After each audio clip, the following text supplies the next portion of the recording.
I don't know what subreddits you're on these days, but ultra running subreddits. And I'll tell you, I have a whole nipple care regimen for these very long runs. I could go into detail, but I shan't.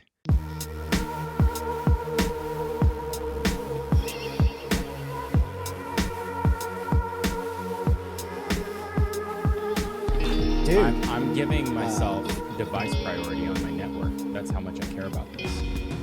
Here we go. Holy cow! I'm setting it to 4 hours. I'm setting it to too. Joe Rogan mode. I'm just kidding. That's it. Just a quick, just a tight 4. Just a quick 4 hour pod. Is that all? Is that all? Is that all I mean to you? Is that all you've carved out for me? Is a tight 4? It's I mean, you can. I know we'll get at least 2 hours out of cricket protein. You know, there's a whole. There was an article in Modern Retail today about the rise of insect protein for China, for dog food or for pet food in particular, which I think is super interesting. Interesting. That's a cool. Right. That's a cool way to kind of get into the home with the insect protein. Start slipping it in. Fido. Yep. Start Get getting Fido people comfortable with it. It's like, you know, hey, it's cool for my dog. Although, do people make that connection at all? Do they go, it's good for my dog, so it's good for me? I think there's a reverse direction. I think it's the other way. Like it's good for me, so it's good for my dog. It's the other way. Right. But maybe there's a weird reverse brain connection there in the other direction somehow. Your dog is honey, right? Yes. And what do you feed honey? The cheapest possible food I can find. The same thing I feed myself. No, bananas.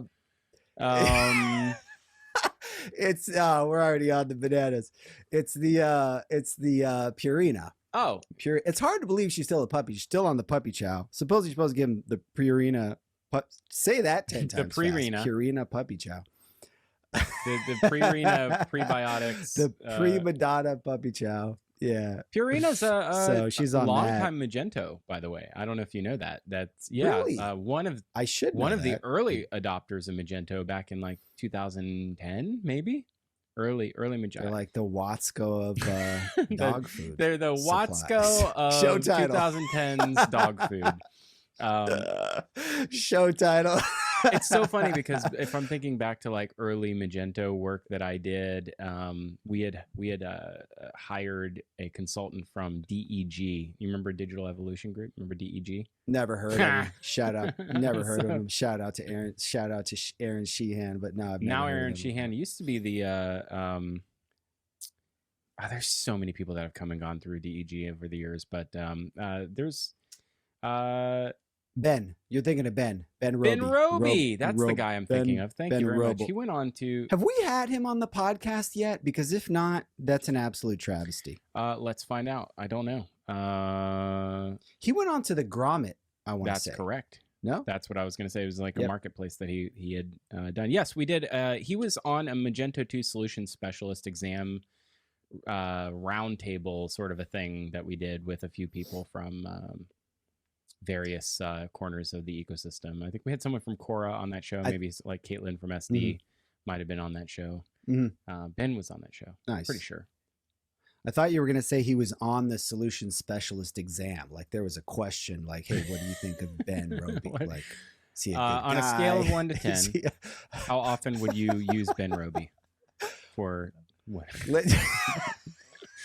What's an effective detractor for a Ben Roby question? It's like, when is Ben Roby not a suitable solution? And you're like, never. Right. He's always right. He's exactly always how much solution. Ben Roby would be a good idea on a mid-market B2B build in I got to know.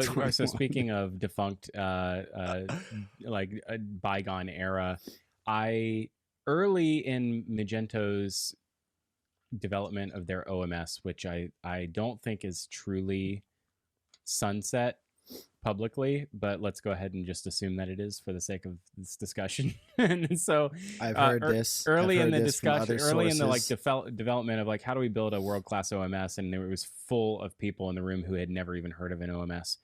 And But Ben Roby was sitting behind me, and that's how I got to know him. I'm like, where do you get lunch around these parts? He's like, dude, I'm from like Oklahoma or something.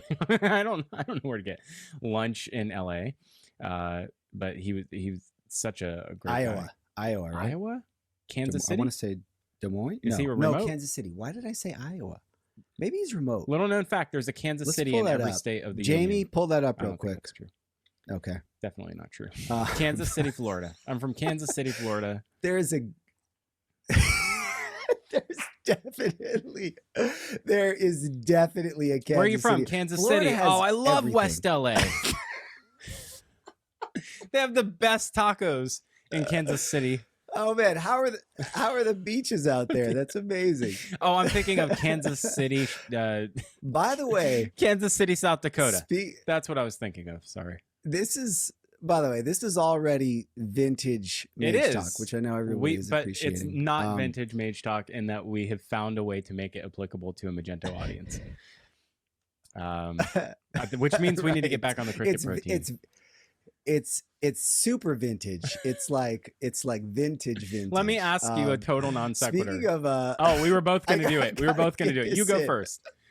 I got to get this in. Speaking of a bygone era, right? I'm on the recruiting hustle. And so this guy sends in he's interviewing, and the client goes, he failed our code review on like basic stuff as a senior dev. And I look at the guy's like 8 years deep into, Magento Symphony stuff. And I'm like going, interesting. Okay. And so I tell the client, I say, yeah, they said you didn't pass code review. He goes, well, I believe you are technical. I've seen some of your answers on Stack Overflow in the past. So here's my code review. Check it out and let me know what you think. And I was honored that he even had that thought, because I feel like I would have nothing useful at all to say at this point. But I was happy that he actually said that. I believe you're technical. So that's despite it. all of Despite all of the evidence to the contrary, I believe you're highly technical. Despite your total recruiter vibe, I believe that you're technical. I still cannot get over I still cannot get over the fact that Stack Overflow was at some point it no longer is, or maybe it is and I'm just not clued in, but at some point it was the barometer of your proficiency in Magento, right? And not just your activity there, but the depth of your answers. It was like its own form of resume. Is that great. Still the case? It was amazing. What is that? Or whatever happened? Whatever. I want to suggest an alternative show title. What happened to? Whatever happened to Stack Overflow? Whatever happened? Mage Stack, whatever the heck it's called. Whatever the HE double hockey sticks it's called. This is what happened. Ben Marks got involved. Yes. No. And my theory is the complexity of Magento 2 made it such that there was no such thing as a concise answer. And it was already tough to be concise in Magento 1. Because to affect some kind of a change on the front end, you needed a layout file, a block, a module, and it's coming back to me. Keep going. You had to have a lot of scaffolding just to affect a change on the front end. So you already had to have here's 5 files. You need to architect them in this folder structure. It needs to have this is requirement. Like the XML file has to have these nodes. It was already tough to have a concise answer for how do I show someone's first name on an email template. It was already tough, and now and then we took it another layer further with a lot of abstraction that happened in Magento 2. It just became much more difficult to have concise answers, but also every question was nuanced. Well, you can solve that a bunch of different ways. I need more information. That's not great. I'll buy that. And the other thing that Stack Overflow suffers from in general is version changes, because it could be a question about JavaScript, that's right? Better. Yeah, that's a better answer, I think. That and Ben Marks are the real answer to the. I have taken a vow of no shade. I've taken the no shade vow. I don't throw shade at anyone anymore. So no shit. Oh no, I'm literally, if you haven't noticed, I'm trying to name drop as many people It's as possible SEO. in this Well, episode. you can't.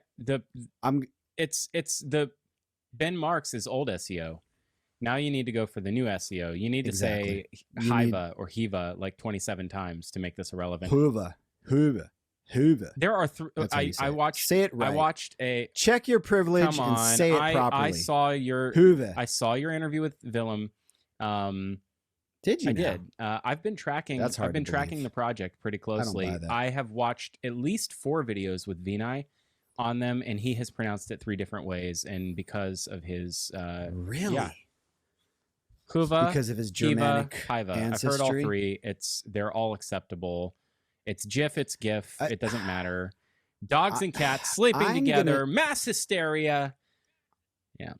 I am going to go on record and say that it's got to be Hyva. Nobody is ever going to get the pronunciation. And we're gonna we got to get him on, because we were talking about, things have been a little gnarly, but we got to get him on the pod because we were talking about that. And now that we have duly not insulted, but now that we have talked about Hyva. Are you really going to say it that way the whole time? That's what I'm saying. You're killing me. I can't. You can't do it. You got to say Hyva. I love you. I love you. Feels right. It's Hyva. Let me talk about Hyva for a second. No, this is actually really good. Okay. Hyva. Oh, this is it. This is the topic. I think this is the new era of Magento, and it's so fitting that it comes from people in the community who are trying to solve a problem for themselves and make something that is widely useful to everybody else. I could not believe the ease with which you can affect admin grid changes and not have to touch things like. Did you dig into it? Did you? Yeah. Like, wow. Okay. It's not my job technically anymore, but do you even have a job technically anymore? Podcaster in chief. What do you do? What exactly do you do? How much time do we have? Do we still have 3 hours? I thought we were going to make it a tight 4, so you better hurry up. In 2010, this is totally bonkers. Totally bonkers. Once upon a time, there was this guy named David Shing who look him up while we're on. His name, I think Shingy was what people called him. He was a futurist on the AOL payroll. He was like a digital futurist. That was on AOL's payroll, and his hair was like this. I love it. Completely. That's a futurist hairstyle. It's unhinged. It looked like this, Kalen. Look at that. It's the only Just call me Shingy. Look at this. No, I'm a futurist now. Now we have our thumbnail. We've got material for our teaser clips. We've got several show title options. What you do is make a fake Twitter and it's Shingwinkle.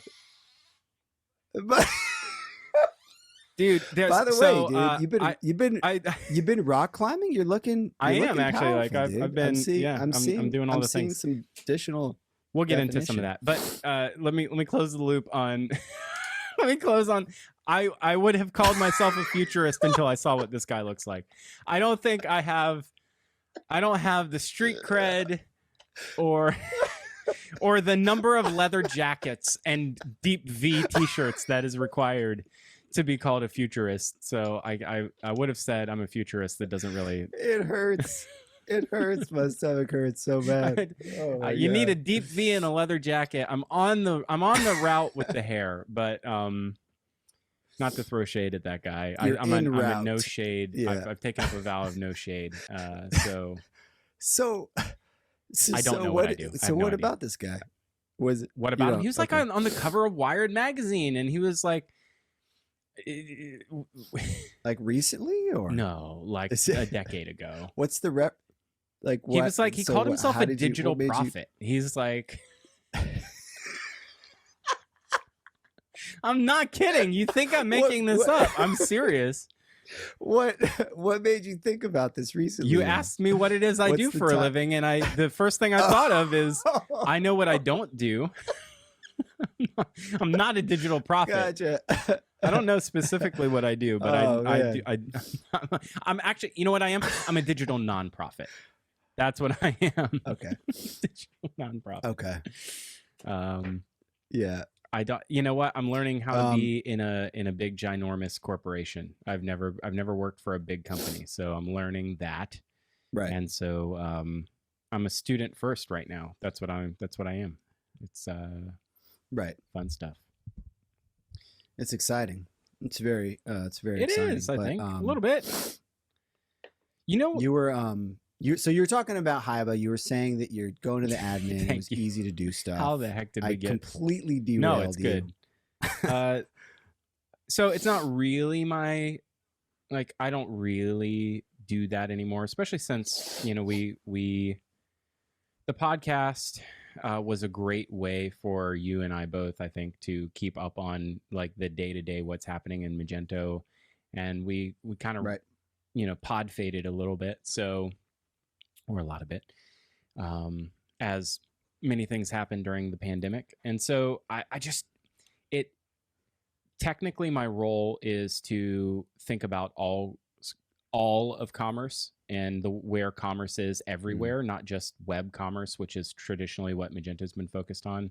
So I have to think about, in my new role at RightPoint, is I'm the global commerce solutions lead, which means I own our go-to-market offerings for everything we do in commerce, and that includes mobile apps, that includes AR and VR. Not kidding, like actual work we do there. It includes you know, marketplaces and web. So I think a lot less about like platform specific things these days, which honestly is fun, but makes me feel very disassociated, disconnected to the Magento family. So, and then not having events has also been very disconnecting. So I needed some way to jump back in, and Hyva, we're going to say it all three ways. We were already down the path of calling it Hyva. It's Hyva. It's Hyva. It's Hyva. You messed. It's Hyva. So it's Hyva. Hyva represented a great way for me, something new and exciting to get back into, to understand. And you know, somebody, I think Max Chadwick at Something Digital has had his eye on it for a little while, as you know, something that could really change the way that we deliver Magento. So yeah. There's so much in the world of Magento right now that is like, can I complain for a me bit? Those are some deep sighs. I think we need to double click. Let's double click on that. I start thinking about, like, let me take you on the journey of where my brain just went. Is there's Magento used to be this piece of software where the actual day that the Amazon one-click patent expired, someone in the community dropped a one-click solution, right? Shout out to Josh. Exactly. And creativity. And if you don't know that reference, shame on you. You should know Josh that by Warren. first name reference on that he one. Still the chairman over at the Magento Association? I should know. I don't know. He darn well better be. Okay, yeah. Darn it. Darn it all to Hades. So, no shade. But you're saying, I'm saying that like that's not really how Magento works anymore. So there are things that come up from time to time that I don't think that Magento as an organization would have solved for. The community would have solved it anyway in times past, but the community didn't sense this particular one coming. So like one would be the iOS 14 changes for the Facebook pixel compliance. Like that is a serious issue right now for, you know, dozens upon dozens of Magento stores that we work with, and of, you know, not trivial size. And the Magento, Magento proper neither saw it coming, nor are they prepared to roll something out in the short term to fix it, which means that every agency, every shop owner is left to their own devices to solve the problem for themselves, and that's just not great. So yeah, like this. So there hasn't been any like any community thing that's dropped to solve that. It may exist. This is the other problem, which is the community feels because we don't have a Stack Overflow, and because Twitter has become so much more populous and less tightly knit around certain niches. There's no way of disseminating the information, even if it were to exist. There's this weird thing I'm trying to understand about community contribution, which is that we have the open source contribution program now, right? There's all sorts of tie-ins, there's incentives for partners, there's leaderboards, there's all sorts of stuff, which is all great, right? And yet there's a way in which there's sometimes, like you're saying, something like that would have been dropped day one a couple years ago. Sure. But because somebody would have just built their own extension and put it out there, right? Whereas now it's like, well, you can contribute it directly to the core, which is good.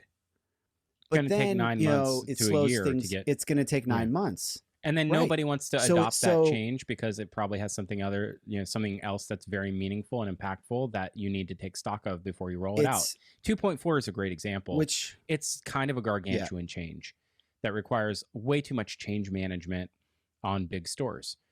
It's meaningful and it's helpful. And from a performance perspective, it's amazing. Like, we cannot wait to get this rolled out to all the stores. It's too big for us to just do it, shooting from the hip. You can't do that. Yeah.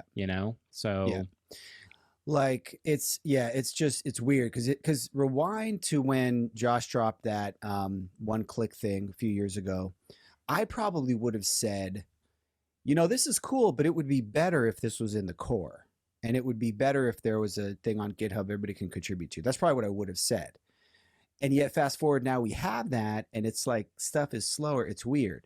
You've got people like Lukash that have been massive, a top 1 or 2 contributor that left recently or was booted. I don't know exactly what happened. There's madness. Well, even the partners, I've talked to partners who were, heavily incentivizing their teams to work on things, and then maybe now they're not doing that anymore because whatever the incentive. Like, I think it's a great idea that these incentives were created, but it's like the way they're playing out is weird. It's an interesting dynamic, right? Who is most incentivized? Think about the structure of an incentive.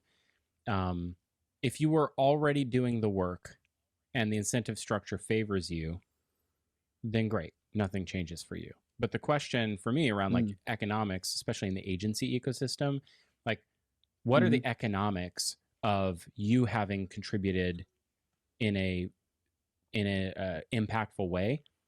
What does that mean? Do you not have enough work? Do you have too many people on the bench? Are you like, what is the focus or the goal? The incentives tail off when you have reached some sort of notoriety to then have no bench left, to have too much work, and now you can't contribute anymore.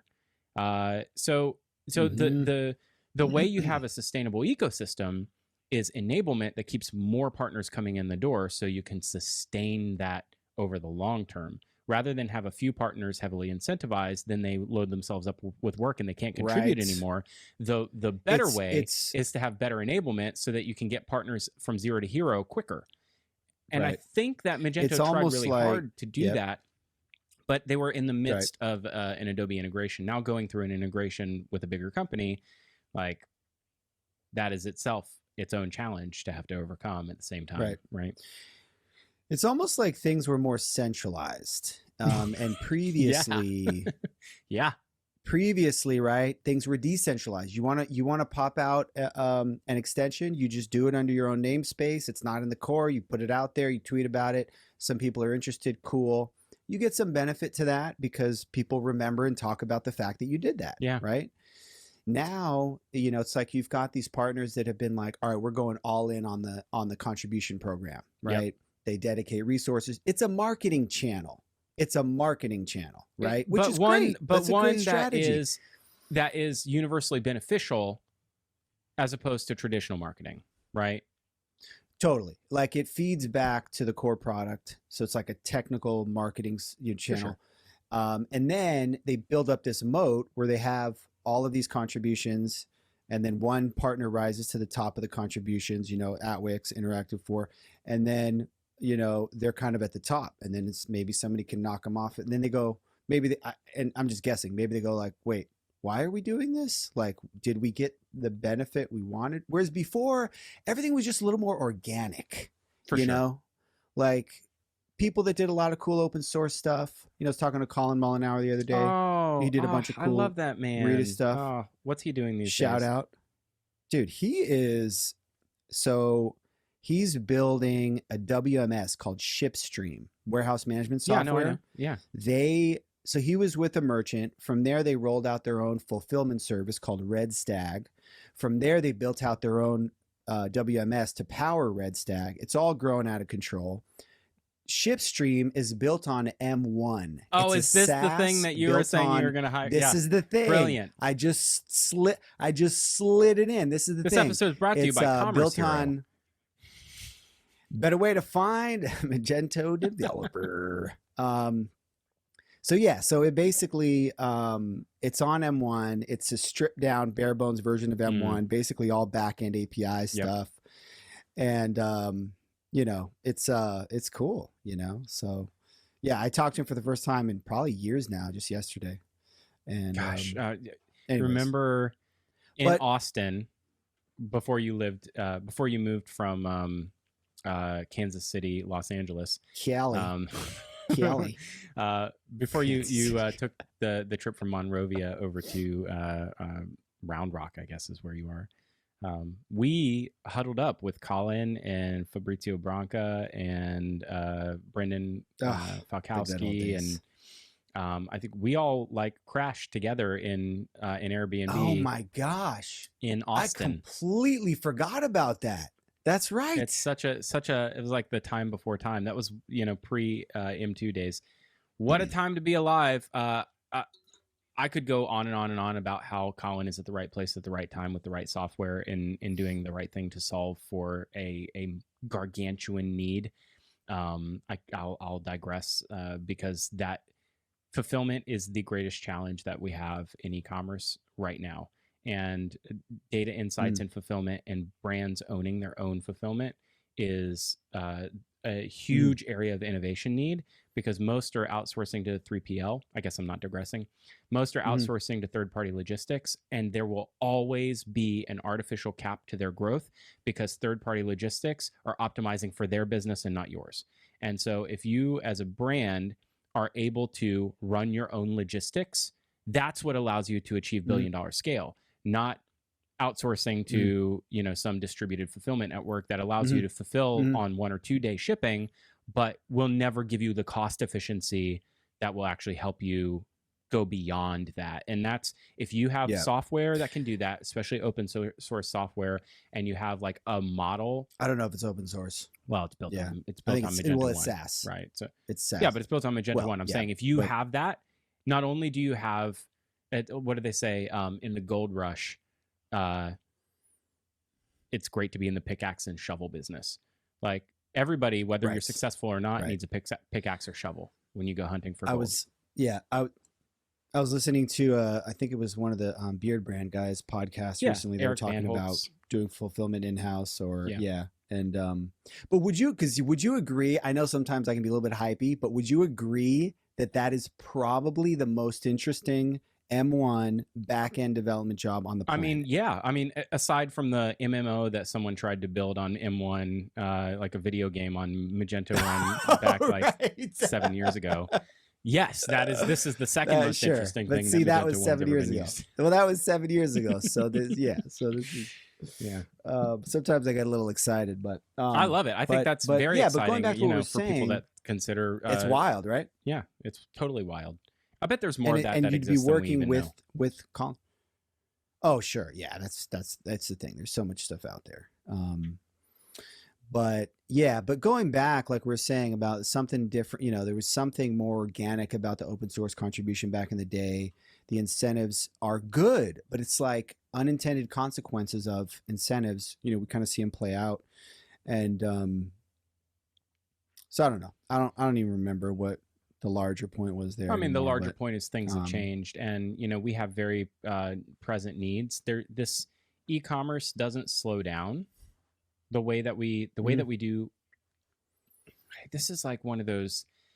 Another existential threat is that, and not just to Magento, to everybody, platforms optimize for this like best fit average of needs that really is not really purpose built for anybody. Shopify is included in that, by the way. Yes. Like, yes. You have to. I was just talking to a buddy about that. Like, it doesn't solve your problem. It solves a median of problems, and not in a specific way. So you either have to, like, you have a decision to make.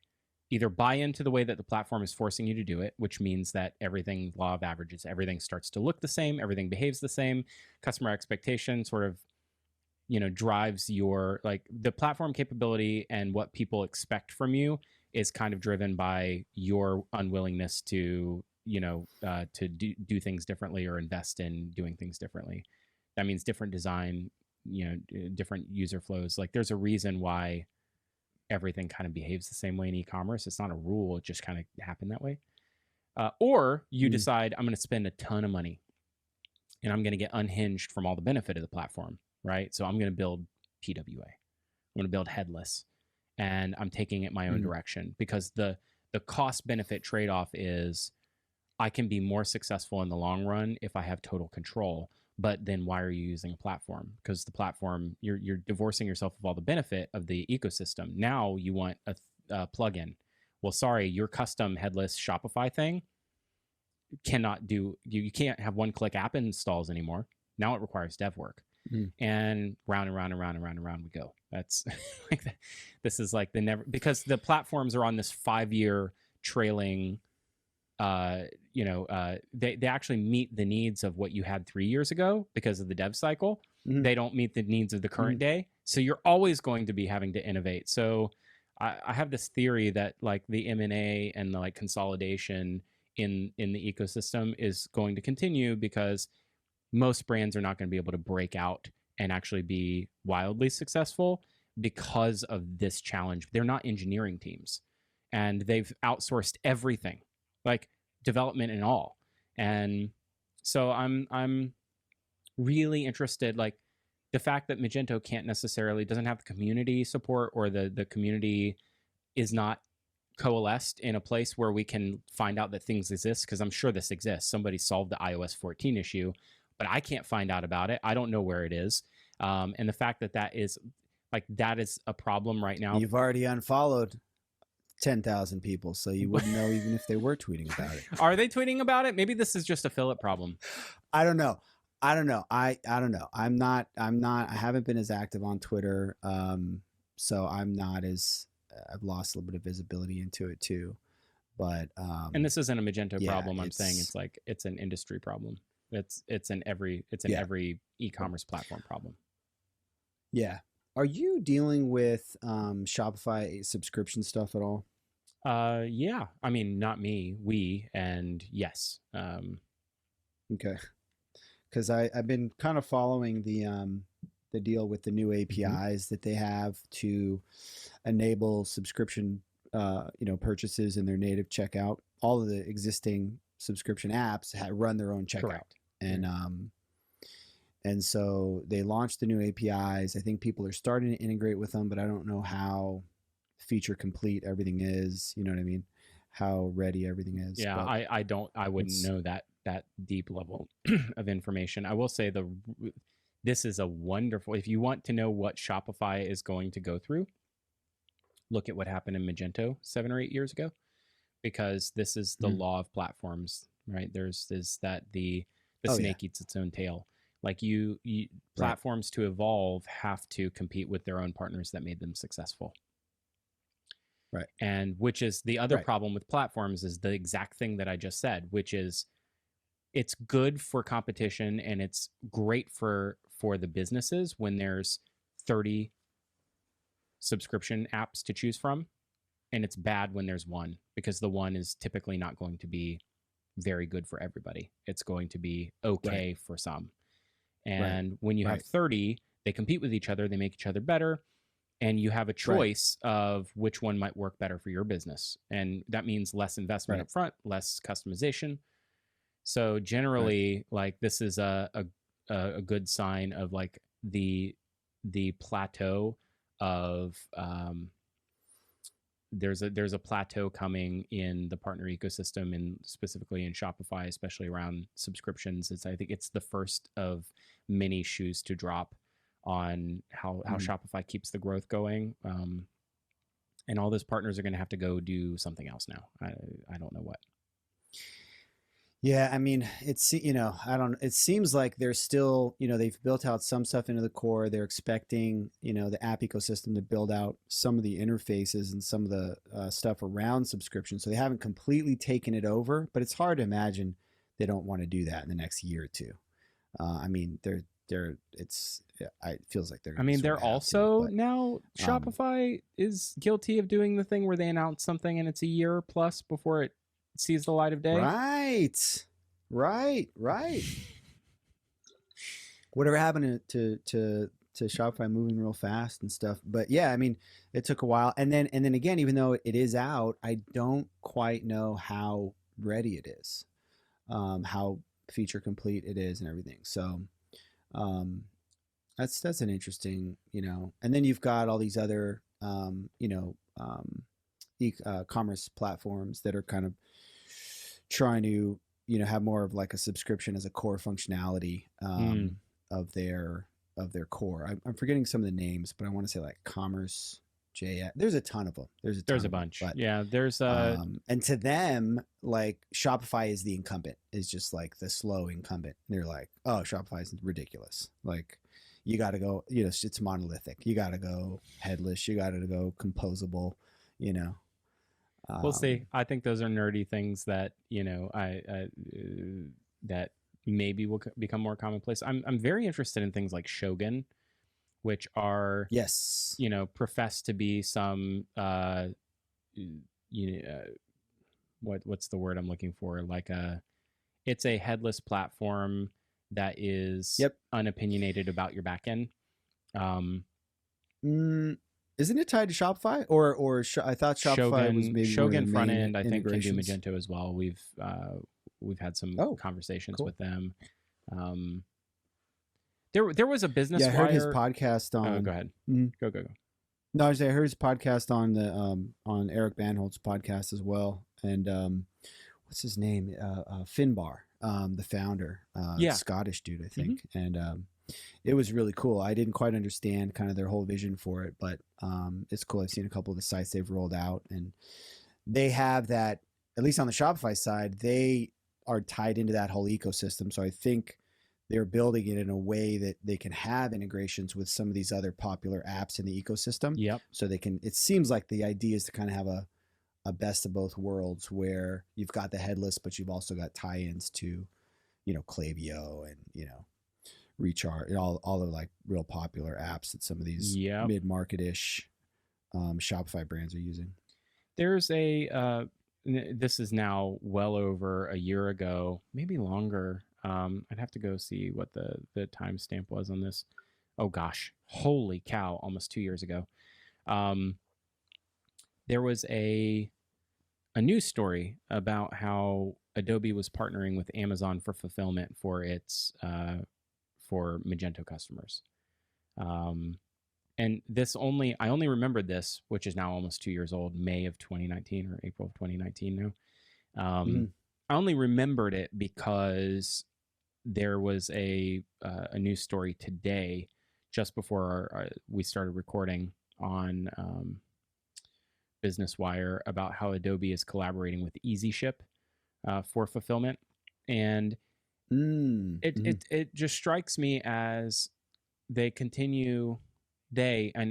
being every e-commerce platform, coming back to this conversation that it's very tied into what we just talked about, but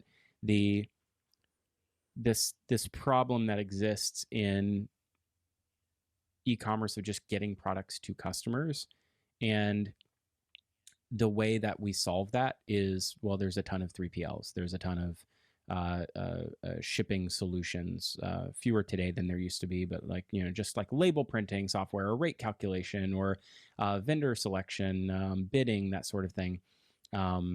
And yet, despite all of the like press releasey type things that have happened, we've not really seen any movement. Even Shopify's own fulfillment network is a thing that I think is like announced well over a year ago, but something. Yeah. It's it's like Six Sigma, or what was that thing called?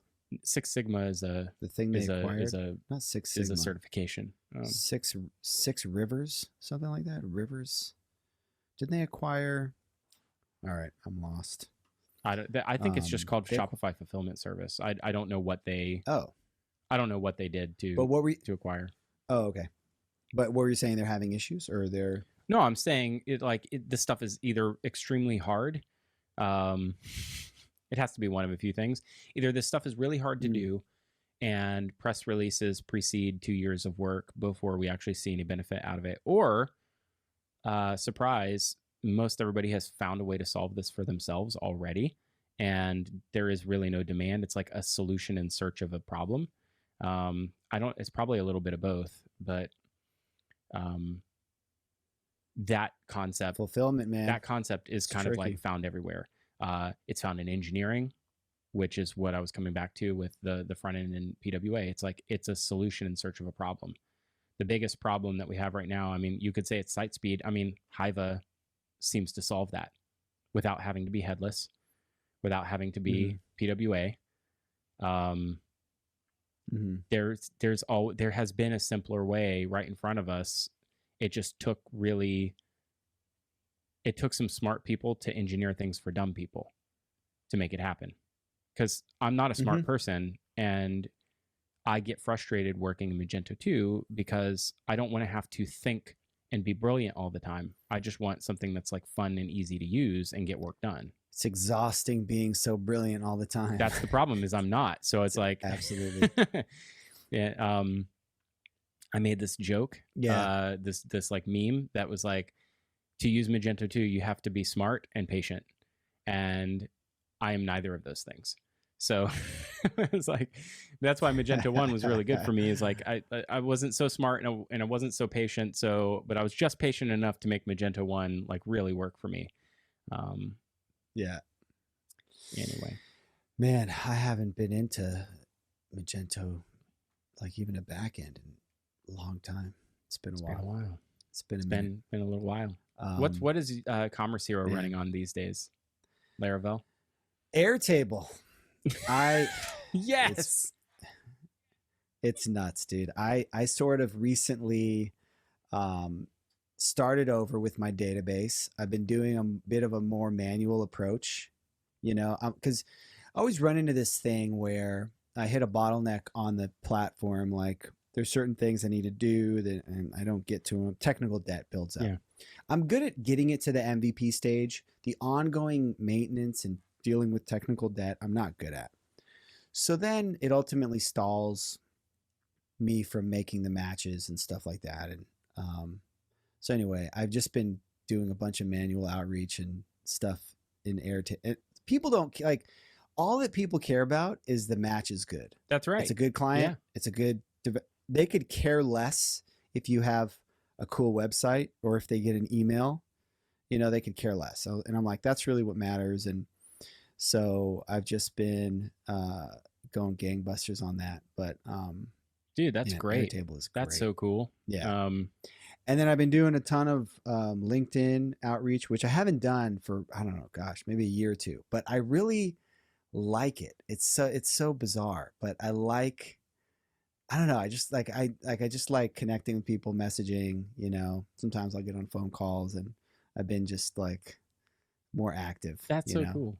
I go in and out of like going into a shell and not wanting to talk to anybody or see anybody for months at a time. But then you know, there'll be times where I'm wanting to, you know, be more social, I guess. So that's what's up, man. A lot of people are hiring, which is kind of cool, you know. A lot of solutions architects. Everybody's hiring a solutions architect. It's like, what does that even mean? That means that a year and a half ago, what? Everybody got killed on a project they misestimated. That's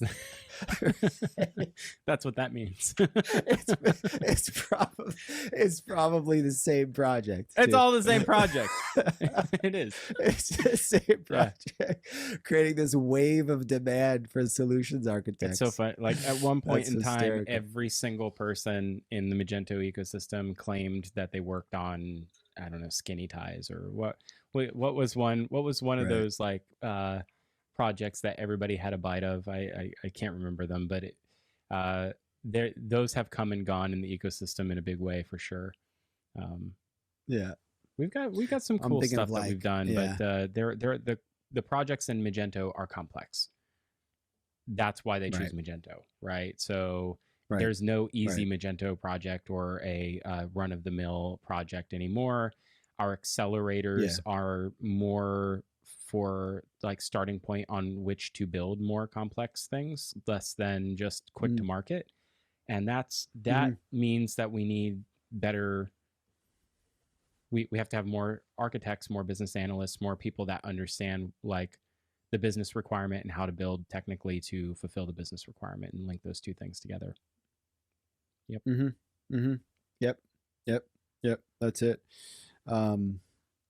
Yeah, it's cool, man. It's funny, man. I sort of like was like not interested in Magento stuff, and I was like, well, let me get into the Shopify world, and then recently it's like it's so cool. Like I'll talk to somebody, and they'll be like, oh yeah, I listened to Mage Talk for like 2 weeks before I started my job, and I'm like going, holy cat! Like I forget about that like impact, and wow. then I just like it's the people that matter to me, you know, like even if you know I'm not as connected to the actual technology and stuff like that, like it's just, you know, it's the people. It's so true. It's so true. Yeah. There was I was thinking about like back when we first started this show, which by the way was in 2014, if you can even freaking believe that. Are you serious? Yeah. September 20 something, 2014. Dude, that's insane. That's such a long time ago, man. Look how old I look. That doesn't even make any sense. It's very believable how long ago it was. I will say we're moving closer and closer towards the Atwix illustrated depiction of us back a couple of years ago. I know, but I don't have the beard anymore, so we need an update. Yeah, we need an update on it. I was thinking back to before you were in the recruiting vertical. I was thinking back to early episodes where we were talking about folks shopping and trying to hire Magento, Magento architects for $170,000 or something. I forget what the number was. I'm trying to find it as we speak because I'd love to have some accuracy on what the number was. I basically said, listen, like this is untenable. Little did I know. I think it was 170 back then in 2015, 2016. It might have been. I think it was. And there's this one company. Yeah. And yeah. They were kind of chasing it up for everybody, if I recall correct. Guidance, maybe, I think, is who might have been doing that. Well, let's neither confirm nor deny that. Long story short, I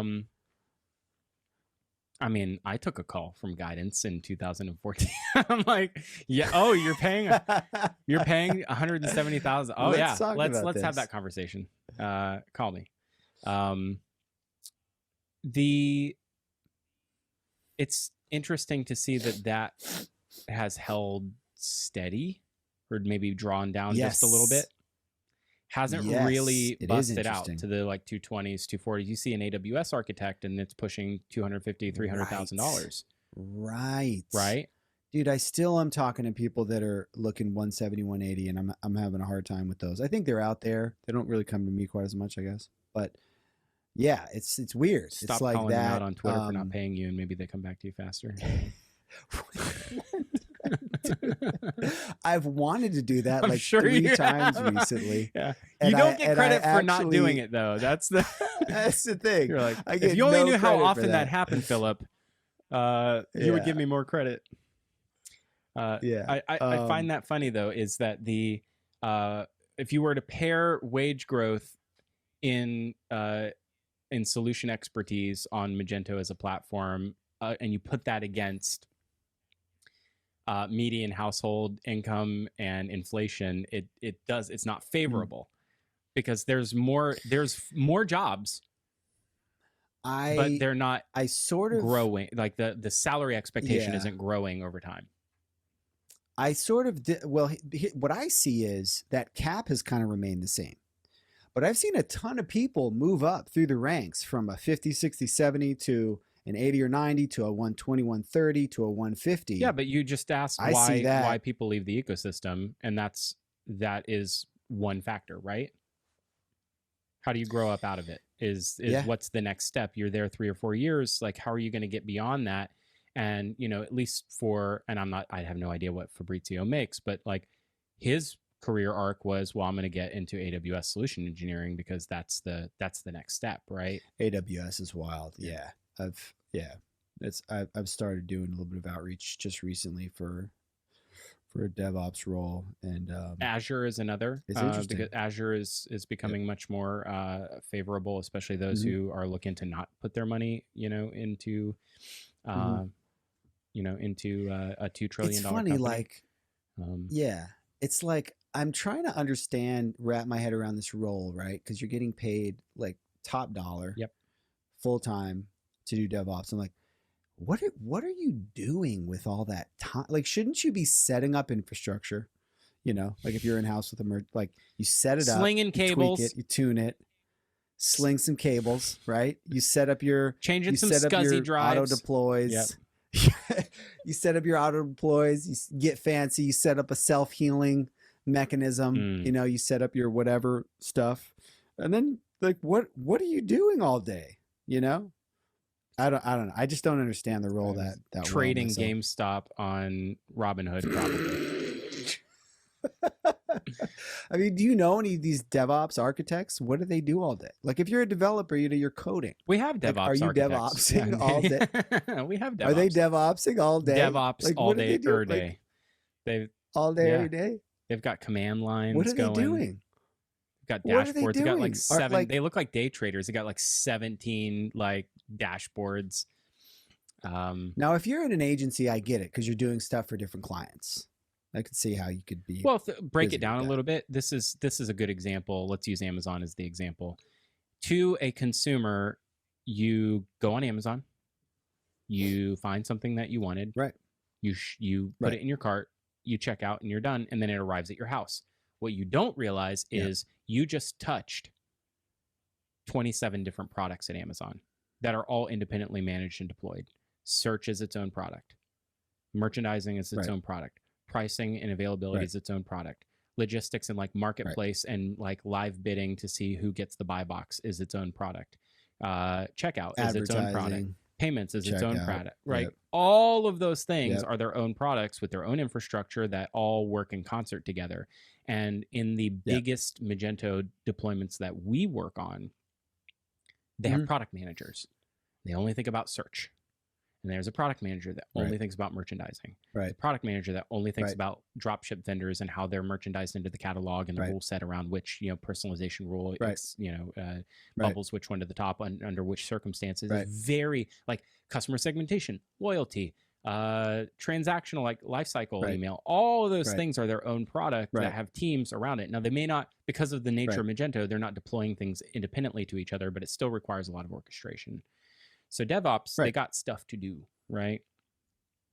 And are they working across? They're working across all those products, right? There's there's probably someone who heads up cross-functional DevOps. There's like a cross-functional DevOps role that helps, like all the PMs figure out how they're getting things into infrastructure, but they're not co-locating the software. But then there's like product specific DevOps as well. We need to get a DevOps person on to. That'd be great. So I can understand. I've got time in like exactly May or June for this next episode. We can make it happen. I'm just kidding. Oh God, just when I thought we were getting back into a flow, I thought there was a vibe. I thought that, you know, we were gonna reverse pod fade, and now you're talking. We're gonna pull off the. Did I tell you the often the what is it, the infrequently often imitated, never duplicated, the infrequently executed reverse pod fade, reverse pod fade, also known as never before seen, just publishing on a regular schedule. Yes, never before seen since the 1984 Russian Olympics. 1984. I don't even know what that means, but it's like a Karate Kid reference or something. I don't know. I'm going to Costa Rica, man. What is it? I'm going to Costa Rica. For what? For good? For a month. Oh, to shut your face. No, to surf. I'm going to learn to surf. I'm going next weekend. Dude, how wild is that? That is the coolest thing I've ever heard. I was like, what am I doing with my life? You know, I have a buddy that's been surfing in Hawaii, and he's been telling me about it, and I've been like, this is insane. I need to do the same thing. You could have been surfing abroad this whole time. Instead, you're sitting in a shed freezing your butt off. Like, you could have been surfing. It is literally freezing here. It's there's icicles everywhere. I'm outside in my uninsulated pod studio, coming to you live with my jacket on because it's freezing out here. I mean, at least the AC isn't running. Austin, Florida, yeah, Kansas City, Texas. You never. There's a funny I don't know firsthand. Well, I know firsthand, but not because of surfing. You got to protect your nipples in the surfing. Dude, I'm expecting it to be brutally difficult. I've only tried to surf once. I didn't even attempt to get up. All I did was paddle, and not even in a direction. I'm supposed to move my limbs. I'm just gonna move them. That's funny. So I'm expecting it to be torture, but I'm gonna give it the old college try. Give it the college try. Yeah, give it the old Magento certification try. The become a surf solution specialist and get a rash guard and or lube up your nipples. I'm not kidding. I hear very important things around nipple care. Because I don't know what subreddits you're on these days, but ultra running subreddits, and I'll tell you, I have a whole nipple care regimen for these very long runs. I could go into detail, but I shan't. I shan't. Dude, I'm dying. See, what's bad is because we got to wrap it up. Yeah, we got to wrap it up. Long story short. Let me close this out. Oh, do it. Let me close this out, buddy. Thank you for listening to Mage Talk. Make sure to like and subscribe. Give us a 5 stars, and we will see you next week. Will we? Oh, I got to stop the recording. Not you.